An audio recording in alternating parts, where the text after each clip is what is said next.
नमस्कार दोस्तों, स्वागत है आप सब लोगों का आरपीएससी एग्ज़ाम्स यूट्यूब चैनल पर। साथियों, हिंदी का मॉडल पेपर 9 आज अपन करेंगे, जिसमें संपूर्ण सिलेबस में से टोटल 35 प्रश्न रहेंगे। 15 प्रश्न आपके ग्रामर के और 20 प्रश्न आपके हिंदी की शिक्षण विधियों के रहेंगे। साथियों, रीट लेवल 1 और 2 दोनों के लिए इम्पोर्टेंट पेपर है।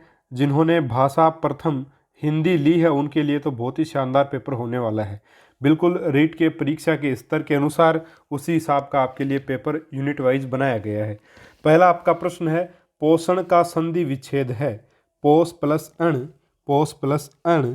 और तीसरा है आपका पोष प्लस अन, और चौथा आपका पोष प्लस अन। तो कौन सा सही होगा यहाँ पे साथियों? आपका जो सही उत्तर होगा पोषण का वो होगा पोष प्लस अन, यानी ऑप्शन नंबर 3 जो है वो यहाँ सही रहेगा। देखिए, ये आधा से आएगा, षटकोण वाला जो से है वो आधा आपका यहाँ पे रहेगा। बहुत से लोग ध्यान नहीं देते हैं और ऑप्शन नंबर 4 को, या बहुत से लोग तो ऑप्शन नंबर 1 या 2 तक ही इसको टिक कर देते हैं, लेकिन सही आंसर रहेगा पोष प्लस अन, और इसमें व्यंजन संधि साथियों रहेगी। तो ऑप्शन नंबर 3 यहाँ पे आपका सही उत्तर रहेगा। ठीक है, चलिए आगे बढ़ते हैं। अगला आपका प्रश्न, चक्र पाणी का समास विग्रह क्या होगा? चक्र है हाथों में जिसके, 2 चक्कर को धारण करने वाला, 3 चक्कर है पानी में जिसके, और 4 है उपयुक्त सभी। देखिए साथियों, पानी का मतलब क्या होता है? पानी का मतलब होता है हाथ। लेकिन साथियों, समास विग्रह जो है वो हमेशा जब भी किया जाता है तो जो भी शब्द में एक प्रकार से मूल शब्द में जो भी शब्द प्रयोग हुआ है, जो भी आपका एक प्रकार से पद प्रयुक्त हुआ है, वही पद आना चाहिए आपके विग्रह में भी। तो हाथों का प्रयोग अपन नहीं कर सकते विग्रह में, हमें एक पानी का ही प्रयोग करना होगा। तो चक्कर है पानी में जिसके, वह कौन होता है? एक प्रकार से आपका चक्कर, यानी कि आपका चक्कर, थोड़ा ये गलत लिखा गया है यहाँ पे, इस प्रकार से ही होना चाहिए था चक्कर, सभी ऑप्शंस में ऐसे ही है, तो इसको ये समझिएगा। तो ऑप्शन नंबर 3 इसका सही आंसर रहेगा। विष्णु, भगवान विष्णु के लिए ऐसा बोला जाता है और बहुवीरी समास के तहत ये देखते हैं अपन। तो चक्र है पानी में जिसके, ऑप्शन नंबर 3 यहाँ पे आपका सही उत्तर साथियों रहेगा। चलिए आगे बढ़ते हैं। अगला आपका प्रश्न, निम्न में से तत्समक शब्द है, तत्सम शब्द है, तत्समक नहीं, तत्सम शब्द क्षीर, क्षेत्र, हस्त या सभी। तो देखिए, यहाँ पे तीनों के तीनों शब्द क्षीर, क्षेत्र, हस्त, ये तीनों के तीनों तत्सम शब्द हैं, इसलिए ऑप्शन नंबर 2 सही होगा।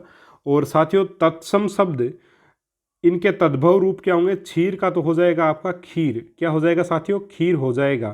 क्षेत्र का क्या हो जाएगा? खेत हो जाएगा। हस्त का क्या हो जाएगा? हाथ हो जाएगा। तो खीर, खेत और हाथ ये तद्भव रूप होंगे। तत्सम रूप आपके सामने दे रखे हैं, ऑप्शन नंबर 4 आपका सही उत्तर रहेगा। चौथा आपका प्रश्न, अति उपसर्ग से बना शब्द नहीं है। अतिवृष्टि, अतिक्रमण, अत्याचार या अतिथि। तो देखिए, अतिवृष्टि, अति शब्द बना है, इसमें भी अति उपसर्ग है, यहाँ पर भी अतिक्रमण में भी। अत्याचार में देखिए अति प्लस आचार, एक प्रकार से अपन मान सकते हैं। यहाँ पे आपका संधि कौन सी हुई है साथियों? यण संधि एक प्रकार से यहाँ पे हुई है ना। देखिए, अत्याचार, अति प्लस आचार, अत्याचार, ठीक है, ये होगा आपका। यहाँ पे ई और आ मिल करके क्या बन जाता है साथियों? ये बन जाता है, और एक प्रकार से आ की मात्रा या बना देगा, और अगले वाले वर्ण में से ई निकली तो तय यहाँ पे क्या बन जाएगा भाई? तय आधा बचा, प्लस यहाँ पे क्या बना? या बना तो आगे 4 है ही अपने पास, ठीक है। या फिर अपन ऐसे समझें इसको, ये बनेगा, ठीक है, और फिर मिलकर के अत्याचार ये बन जाएगा। ठीक है साथियों, उम्मीद है अच्छे से समझे होंगे। यण संधि होगी यहाँ पे। तो अत्याचार और अतिथि, देखिए अतिथि में सिर्फ एक प्रकार से कोई अति जो वो उपसर्ग के रूप में नहीं है, है ना। तो उपसर्ग हटाने के बाद एक पूरा शब्द बचना चाहिए जिसका अर्थ निकले, तभी वो उपसर्ग सही माना जाता है। तो यहाँ पे अतिथि में अति उपसर्ग नहीं होगा साथियों, तो ऑप्शन नंबर 4 आपका सही उत्तर हो जाएगा। अगला आपका प्रश्न है, विद्वान व्यक्ति पूज्य होते हैं में कौन सा विशेषण है? विद्वान व्यक्ति पूज्य होते हैं, इसमें कौन सा विशेषण है? सार्वनामिक है, गुणवाचक विशेषण है, संख्यावाचक विशेषण है, या उपरोक्त में से कोई नहीं? देखिए, संख्यावाचक तो होगा ही नहीं, क्योंकि संख्या का तो कोई प्रयोग ही नहीं है यहाँ। या तो सार्वनामिक है या गुणवाचक विशेषण है। अब देखिए साथियों, विद्वान व्यक्ति, व्यक्ति का क्या बताया जा रहा है यहाँ पे? गुण बताया जा रहा है, इसलिए ये आपका गुणवाचक विशेषण होगा, सार्वनामिक नहीं होगा। ऑप्शन नंबर 2 इसका सही उत्तर साथियों रहेगा। अगला आपका प्रश्न, निम्न में से असत्य है। समूह पुल्लिंग, भीड़ स्त्रीलिंग, सभा पुल्लिंग, टोली स्त्रीलिंग। तो देखिए, समूह जो शब्द है वो पुल्लिंग शब्द है निश्चित रूप से, भीड़ शब्द है वो स्त्रीलिंग शब्द है, सभा शब्द साथियों आपका क्या होगा, स्त्रीलिंग होगा, पुल्लिंग नहीं होगा। तो सभा पुल्लिंग नहीं होता है, तो ऑप्शन नंबर 3 यहाँ पे आपका सही हो जाएगा, क्योंकि असत्य कथन पूछा था। बाकी टोली भी आपका क्या होता है, स्त्रीलिंग शब्द होता है। ठीक है साथियों, चलिए आगे बढ़ते हैं। 7वां आपका प्रश्न, निम्न में से असत्य कथन है।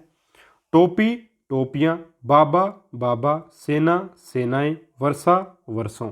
तो निश्चित ही यहाँ पे जो आंसर क्या हो जाएगा, वर्षा का वर्षों नहीं होता साथियों। वर्ष का क्या होता है, वर्ष का क्या होता है, वर्षों होता है। वर्षा का वर्षों नहीं होता है, बाबा का बाबा ही रहेगा, टोपी का टोपियाँ हो जाएगा बहुवचन रूप। यहाँ पे ये एक वचन है और इधर आप देखें तो ये बहुवचन रूप प्रयुक्त हुआ है।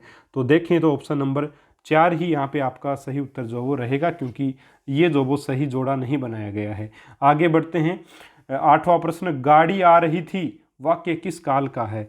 अपूर्ण भूतकाल का है, पूर्ण भूतकाल का है, संदिग्ध भूतकाल का है, या आसन्न भूतकाल का है। गाड़ी आ रही थी यानी आई नहीं है, अभी आ रही थी, तो अपूर्ण भूतकाल का है, आई पहुंची नहीं है, गाड़ी आ रही थी, गाड़ी आ रही थी। मतलब एक प्रकार से घर में किसी व्यक्ति को जो वो कहीं पे जाना था तो उसको लेट हो रही थी, और गाड़ी जो वो अभी आ रही थी यानी आई नहीं थी, गाड़ी आ रही थी, तो अपूर्ण भूतकाल रहेगा। ऑप्शन नंबर 1 यहाँ पे आपका सही उत्तर साथियों रहेगा। 9वां आपका प्रश्न, यदि आपकी सेवा, यह आपकी सेवा करता रहेगा, वाक्य किस काल का है। सांतत्य बोधक भविष्यत काल, सामान्य भविष्य काल, सामान्य भविष्य काल, या सामान्य वर्तमान काल। तो यह आपकी सेवा करता रहेगा, निश्चित तौर पे देखिए यह आपकी सेवा करता रहेगा, तो यहाँ पे सामान्य भविष्य तो नहीं है, क्योंकि इसमें तो ये होता कि यह आपकी सेवा करेगा, बस एक बार करेगा, उसके बाद करेगा या नहीं करेगा इसकी गारंटी नहीं है। यह आपकी सेवा करता रहेगा, सतत रूप से करता रहेगा, मतलब सतत रूप से करेगा, लगातार करता रहेगा। सतत यानी सांतत्य बोधक, सांतत्य का बोध हो, जहाँ पे सततता का बोध हो यानी लगातार होने का बोध हो, तो वहाँ पे सांतत्य बोधक भविष्यत काल आता है। ऑप्शन नंबर 1 यहाँ पे आपका सही उत्तर साथियों रहेगा। उम्मीद है बहुत अच्छे से समझे होंगे। अगर समझ आ रहा है तो अभी तक चैनल को सब्सक्राइब अगर नहीं किया तो प्लीज़ सब्सक्राइब करिएगा, और बेल आइकॉन को ज़रूर प्रेस करें सब्सक्राइब करने के बाद, ताकि आपको वीडियोज़ के नोटिफिकेशन मिल जाएं। 10वां प्रश्न है अपना, वह शब्द जो सदैव बहुवचन में प्रयुक्त होता है। होश, पक्षी, लता या जनता। देखिए साथियों, कौन सा ऐसा शब्द है जो हमेशा बहुवचन के रूप में प्रयुक्त होता है। जनता, जनता वहाँ गया ना, ऐसे नहीं बोलते अपन, जनता वहाँ गई। ठीक है, जनता बहुत ज़्यादा एक प्रकार से जनता एकत्रित थी, यानी एक वचन के रूप में हमेशा जनता शब्द एक वचन के रूप में प्रयुक्त होता है। लता, लताएं हो सकती है, तो एक वचन ही होगा, बहुवचन में नहीं होता, इसमें बहुवचन के रूप में प्रयुक्त नहीं होता लता। पक्षी, तो पक्षियों हो सकता है।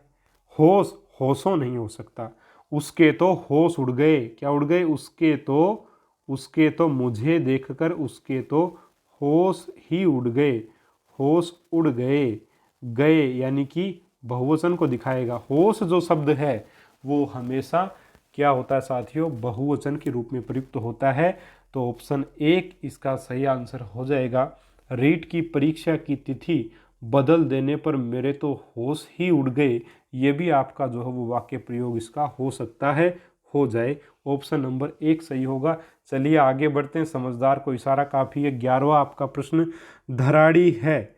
धराड़ी क्या है मित्रों, एक वृक्ष मित्र परंपरा, वृक्ष संरक्षण हेतु, 2 खाद्यान्नों के संग्रहण की व्यवस्था, 3 गोबर के कंडे की संग्रह व्यवस्था, 4 सरकंडों के संग्रहण की व्यवस्था।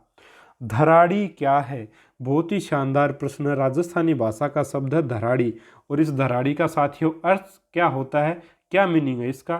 धराड़ी का साथियों अर्थ है खाद्यान्नों के संग्रहण की व्यवस्था, यानी कि अनाज को भंडारण करने की जो व्यवस्था, उसको धराड़ी कहते हैं। ऑप्शन नंबर 2 यहाँ पे आपका सही उत्तर रहेगा। अगला आपका प्रश्न, 99 के फेर में पड़ना मुहावरे का सही अर्थ है। 1 धन जोड़ने में लगे रहना, दूसरा मूर्खता के कार्य कर बैठना, 3 किसी चक्कर में पड़ जाना, और 4 परिवार के झंझटों में फंस जाना। तो ज़्यादातर व्यक्ति क्या करेंगे, इस 12वें प्रश्न का उत्तर करेंगे ज़्यादातर किसी चक्कर में पड़ जाना, लेकिन ये नहीं होगा साथियों। धन जोड़ने में लग जाना क्या होता है, 99 के फेर में फंस जाना। 99 के फेर में पड़ना ही क्या कहलाता है, धन जोड़ना कहलाता है। एक प्रकार से 99 के फेर में पड़ना, इसका मतलब है धन जोड़ने में लगे रहना। ऑप्शन नंबर 1 यहाँ पे आपका सही उत्तर रहेगा। 13वां प्रश्न, ठोकर खाया ही ठाकर बने का अर्थ है। ये अपने राजस्थानी भाषा का मुहावरा है साथियों। हालांकि ये भाषा 2 में जोड़ा गया है, लेकिन ले लिया मैंने, पता नहीं पूछ ले, हालांकि पूछ तो नहीं सकता लेकिन फिर भी ले लिया क्योंकि ठीक है। ठोकर खाया ही ठाकर बने का अर्थ है, एक ठोकर खाकर व्यक्ति ठाकुर बन जाता है, दूसरा मनुष्य नुकसान झेलकर ही होशियार बनता है, 3 अकल ठिकाने आ जाना, और 4 उपयुक्त सभी। तो देखिए सही आंसर क्या होगा इसका, मनुष्य नुकसान झेलकर ही होशियार बनता है। वो अपने देसी भाषा में यहाँ बोलते हैं मारवा, अपने शेखावाटी साइड में, कि दिमाग जो है वो बादाम खाने से नहीं आती है, बचीड़ खाने से आती है। तो बचीड़ का अर्थ भी एक प्रकार से ठोकर ही मान सकते हो आप। तो साथियों, बचीड़ नहीं खाना पड़े, ठोकर नहीं खानी पड़े, तो रीट की तैयारी ज़बरदस्त तरीके से करिए और फ़ायदा उठाइए इस बार की एग्ज़ाम का, और जॉब लगिए और अगली बार बच्चों का सहयोग कीजिए सिलेक्शन होने में, स्कूल में बच्चों को पढ़ाइए। ऑप्शन 2 यहाँ पे बहरहाल सही आंसर आपका रहेगा। चलिए अगला आपका प्रश्न, उपवाक्य किसे कहा जाता है, जिसमें योजक शब्द हो, जिसमें 2 क्रियाएं हो, जिसमें एक विधेय हो और 4 संयुक्त और मिश्र वाक्य का खंड उपवाक्य कहलाता है। तो निश्चित ही ऑप्शन 4 इसका आंसर रहेगा। संयुक्त और मिश्र वाक्य का जो खंड होता है उसी को अपन बोलते हैं उपवाक्य। ठीक है, चलिए आगे बढ़ते हैं। पुनरुक्ति चिन्ह का उपयोग किया जाता है।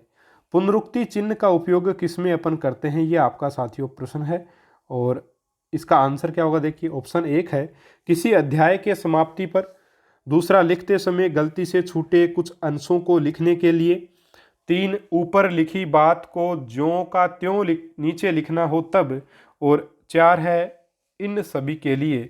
तो साथियों पुनरुक्ति चिन्ह का प्रयोग जो वो किया जाता है ऊपर लिखी बात को ज्यों का त्यों लिखने के लिए जो वो किया जाता है। जैसे दो वस्तुओं का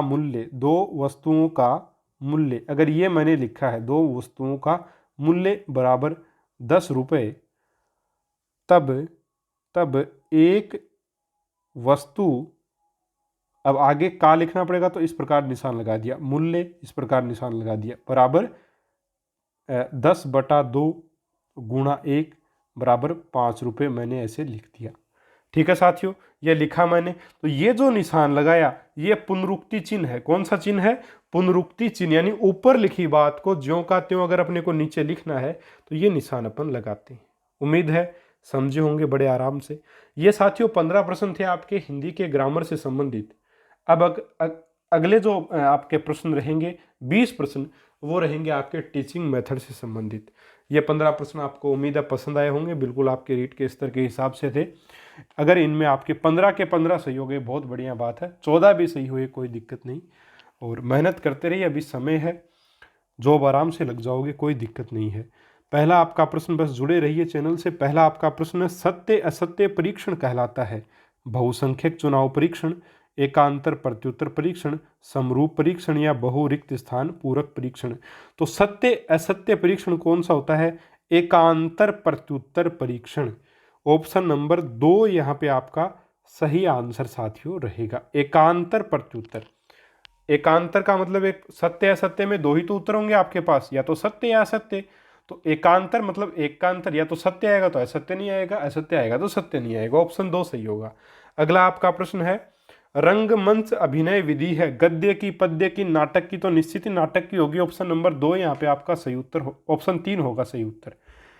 तीसरा प्रश्न, भाषा प्रयोग एक कौशल से संबंधित पक्ष नहीं है, भाषा ज्ञानमय है, ज्ञानगम्य है।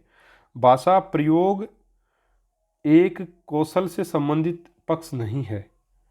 अच्छा, कौशल से संबंधित जो पक्ष नहीं है भाषा प्रयोग के, वो बताना है। भाषा ज्ञान गम्य है, दो भाषा अभ्यास गम्य है, तो अभ्यास गम्य तो है, भाषा के लिए अभ्यास जरूरी है। भाषा एक सामाजिक व्यवहार, ये बात भी ठीक है। भाषा अनुकरणात्मक है, बिल्कुल अनुकरण करने पर आती है। तो बाकी तो 3 पॉइंट ठीक है। भाषा ज्ञान गम्य है, ये थोड़ा सा यहाँ पे संबंधित पक्ष नहीं होगा, कौशल से संबंधित है ना।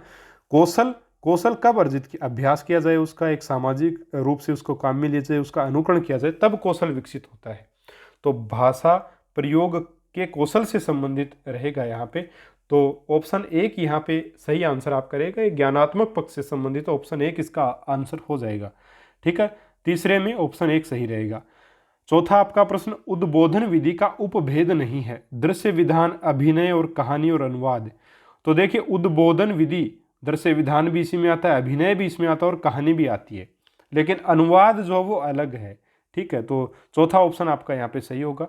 अगला आपका प्रश्न, व्याकरण शिक्षा स्वतंत्र रूप से किस विधि में नहीं दी जाती है, भाषा संसर्ग विधि। देखिए, पहला ही ऑप्शन सही है, व्याकरण शिक्षा स्वतंत्र रूप से नहीं दी जाती है, किसमें, भाषा संसर्ग। भाषा संसर्ग विधि में, संसर्ग मतलब एक साथ, यानी कि भाषा के साथ साथ इसमें शिक्षा दी जाती है व्याकरण की।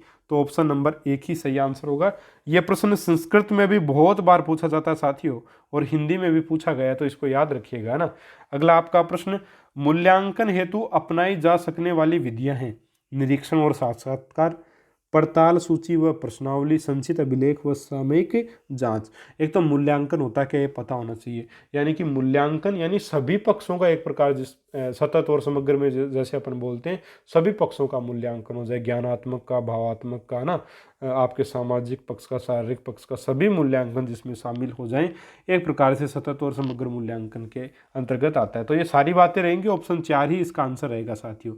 अगला आपका प्रश्न, निम्न में से मूल्यांकन करने की परिणात्मक परीक्षा कौन सी है, मौखिक परीक्षा, लिखित परीक्षा, प्रयोगात्मक, या ये सभी। तो इसमें भी सही आंसर है, सारे के सारे होंगे, मौखिक भी है, लिखित भी है और प्रयोगात्मक भी है।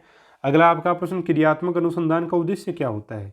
तो देखिए, क्रियात्मक अनुसंधान का उद्देश्य क्या होता है साथियों, नए तथ्यों और सिद्धांतों का निर्माण करना, कक्षा एवं विद्यालय की कार्यप्रणाली में सुधार लाना। बहुत ही बढ़िया, ऑप्शन नंबर 2 सीधा सा प्रश्न है, और क्रियात्मक अनुसंधान को बहुत अच्छे से पढ़ा है साथियों। साइकोलॉजी की यूनिट नंबर 5 में क्रियात्मक अनुसंधान अलग से मैंने टॉपिक पढ़ा है, और पढ़िए आप एक बार, कहीं भी कभी कोई आपका प्रश्न इसमें गलत नहीं होगा, निश्चित तौर पे बहुत अच्छे से वहाँ पे करवाया है। चलिए आगे बढ़ते हैं। अगला आपका प्रश्न, भाषा शिक्षण में पिछड़े बालकों के लिए सर्वाधिक उपयुक्त अनुदेशन प्रक्रिया है, व्यक्तिगत, सामूहिक, 1 व 2 दोनों, या ये सभी। तो पिछड़े बालकों के लिए सर्वाधिक उपयुक्त क्या होगा, पिछड़े जो बालक हैं उनके लिए सर्वाधिक उपयुक्त आपका क्या रहेगा, एक प्रकार से अनुदेशन प्रक्रिया क्या रहेगी, तो व्यक्तिगत रहेगी साथियों। उनको व्यक्तिगत, भाई सामूहिक रूप से अपन पढ़ा चुके हैं उनको, फिर भी वो पिछड़ गए, तो व्यक्तिगत रूप से प्रयास जो वो किया जाना चाहिए अभी। तो ऑप्शन 1 यहाँ पे सही उत्तर होगा। अगला आपका प्रश्न, पिछड़े बालकों के शिक्षण को प्रभावी बनाने के लिए उपचारात्मक उपाय क्या है। तो ऐसे बालकों को सोचने का पर्याप्त अवसर प्रदान करना, ऐसे बालकों को कक्षा में आगे बढ़ाना होगा, ये आगे बिठाना तो कोई ऑप्शन नहीं है, आगे बढ़ाना ज़रूर है। ऐसे बालकों को हतोत्साहित करना, तो ऐसे बालकों को अगर हतोत्साहित कर देंगे तो फिर तो काम गड़बड़ हो जाएगा। ऐसे बालकों को हतोत्साहित तो नहीं कर पाएंगे अपन, तो ऑप्शन ये तो नहीं होगा, उपरोक्त सभी भी नहीं होगा। उपचारात्मक उपाय पूछा अपने को, तो ऑप्शन 1 ही सही आंसर होगा, ऐसे बालकों को कक्षा में आगे बैठाना होगा। फिर ये ठीक है, बैठाना होगा, ठीक है, बैठाना, ये गलत लिखा गया। अब देखिए, आगे तो नहीं बैठाना चाहिए उनको, है ना, तो बिठाना यहाँ पे सही रहेगा वैसे। तो टाइपिंग मिस्टेक हुई है साथियों, ऑप्शन 1 इसका सही आंसर जो वो होना चाहिए, निश्चित रूप से 1 ही इस प्रश्न का उत्तर होगा। आगे बढ़ते हैं। अगला आपका प्रश्न है, घर की भाषा और विद्यालय में पढ़ाई जाने वाली भाषा सदैव टकराहट से गुजरती है, और दूसरा ऑप्शन है सदैव समान होती है। 1 मिनट, हाँ, तीसरा ऑप्शन है समान हो सकती है, चौथा ऑप्शन है सदैव अलग होती है। तो घर की भाषा और विद्यालय में पढ़ाई जाने वाली भाषा सदैव टकराहट से गुजरती है, तो क्या ज़रूरी थोड़ी है टकराहट से गुजरे, हो सकती है हिंदी भाषा घर पे बोली जाती है और एक प्रकार से वहाँ पे नहीं बोली जाती है अपनी हिंदी भाषा, ठीक है।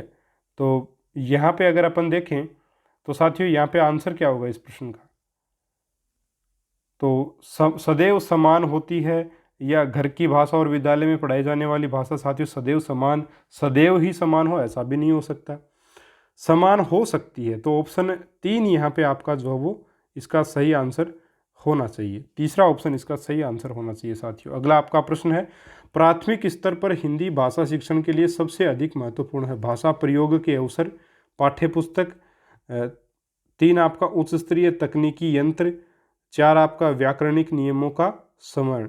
तो कौन सा होगा देखिए यहाँ पे 12 के प्रश्न का आंसर। तो प्राथमिक स्तर पर हिंदी भाषा शिक्षण के लिए सबसे अधिक महत्वपूर्ण क्या है, भाषा प्रयोग के अवसर। ऑप्शन नंबर 1 ही यहाँ पे आपका सही आंसर साथियों इसका रहेगा। अगला आपका प्रश्न, हिंदी प्रयोग के विविध रूपों को जानने के लिए सर्वाधिक उपयोगी साधन हो सकता है, 1 बाल साहित्य का विविध उपयोग, 2 शिक्षण विधियों का संपूर्ण ज्ञान, 3 सुंदर ढंग से छपी पुस्तकें और 4 उच्च स्तरीय लेखन सामग्री, है ना। तो हिंदी प्रयोग के विविध रूपों को जानने के लिए बाल साहित्य का विविध उपयोग जो वो रहेगा आपका ऑप्शन नंबर 1 सही आंसर इसका रहेगा। अगला प्रश्न आपका, कक्षा 1 और 2 के बच्चों के लिए आप किस तरह की कहानी का चयन करेंगे, 1 जो बहुत छोटी हो, 2 जिसमें बहुत सारे पात्र हों, 3 जिसमें 2 ही पात्र हों, 4 जिसके शब्दों वाक्यों और घटनाओं के वर्णन की शैली चित्रात्मक हो। तो चित्रात्मक ये वाला ऑप्शन सही होगा, ऑप्शन नंबर 4। अगला आपका प्रश्न, प्राथमिक स्तर पर भाषा शिक्षण की प्राथमिकता होनी चाहिए, 1 केवल बोलकर पढ़ने की क्षमता विकसित करना, 2 कविता और कहानी के द्वारा केवल श्रवण कौशल का विकास करना, 3 बच्चों की रचनात्मक और मौलिकता को पोषित करना, और आपका चौथा ऑप्शन है बच्चों की चित्रांकन क्षमता का विकास करना। तो यहाँ पे रहेगा बच्चों की रचनात्मकता और मौलिकता को पोषित करना, ऑप्शन नंबर 3। अगला आपका प्रश्न, गद्य साहित्य का क्षेत्र है व्यापक, संकुचित, दोनों और कोई नहीं। तो व्यापक रहेगा गद्य साहित्य। तो अगला आपका प्रश्न, एनसीएफ ने जोर किस चीज़ पे दिया है, एनसीएफ ने साथियों सैद्धांतिक शिक्षा पर, व्यावसायिक शिक्षा पर, क्रिया आधारित शिक्षा पर। तो क्रिया आधारित शिक्षा पर बल दिया है, करके सीखने पर, ऑप्शन 3 सही होगा। अगला आपका प्रश्न, सतत समग्र मूल्यांकन में सी ग्रेड कब दी जाती है। तो साथियों सी ग्रेड जो है वो दी जाती है 51 से लेकर के 60 नंबर आने तक सी ग्रेड जो है वो दी जाती है। अगला आपका प्रश्न, सतत समग्र मूल्यांकन में समेटिव 2 का भारांक कितना होता है, समेटिव 1 2 वगैरह, समेटिव 2 का भारांक कितना होता है ये पूछा है ना। तो समेटिव 2 का भारांक आपका रहेगा 40%, 40%, ऑप्शन 3 यहाँ पे आपका सही उत्तर रहेगा। अगला आपका प्रश्न, निम्न में गद्य की विधा नहीं है, ठीक है, ये विद्या नहीं विधा है, विधा नहीं है, ठीक है, गद्य की विधा नहीं है, 1 निबंध, 2 कहानी, 3 जीवनी और 4 रचना। तो गद्य की विधा कौन सी नहीं है साथियों, तो जीवनी जो है वो तो आपकी रहेगी, सॉरी गद्य की है जीवनी बिल्कुल। रचना, हाँ रचना जो है वो गद्य की विधा नहीं होगी, रचना, ठीक है, निबंध कहानी जीवनी तीनों तो हैं लेकिन रचना नहीं होगी। तो ऑप्शन नंबर 4 इसका सही आंसर होगा, ऑप्शंस को देखें तो, है ना। तो ऑप्शन 4 यहाँ सही हो जाएगा। और साथियों इस प्रकार से आपके 15 प्रश्न आपके हिंदी व्याकरण के और 20 प्रश्न आपके टीचिंग मेथड्स के होते हैं। इनमें से आपके कितने सही हुए हैं कमेंट करके ज़रूर से ज़रूर बताइएगा साथियों। और टेस्ट कैसा लगा यह भी बताएं, कोई संत से कोई डाउट है वो भी आप कमेंट बॉक्स में डाल सकते हैं। और अगर आपको वीडियो पसंद आया है, कल फिर से हिंदी का एक और टेस्ट आएगा, 10वां टेस्ट, बहुत ही शानदार वह टेस्ट भी रहेगा, इसी की तरह बिल्कुल स्तर का रहेगा आपके। तो ज़रूर से ज़रूर चैनल को सब्सक्राइब करें, वीडियो को लाइक करें और अपने दोस्तों के साथ शेयर करें। चलिए साथियों मिलेंगे अपन अगले वीडियो में एक और शानदार मॉडल पेपर के साथ। तब तक के लिए नमस्कार, जय हिंद, जय भारत।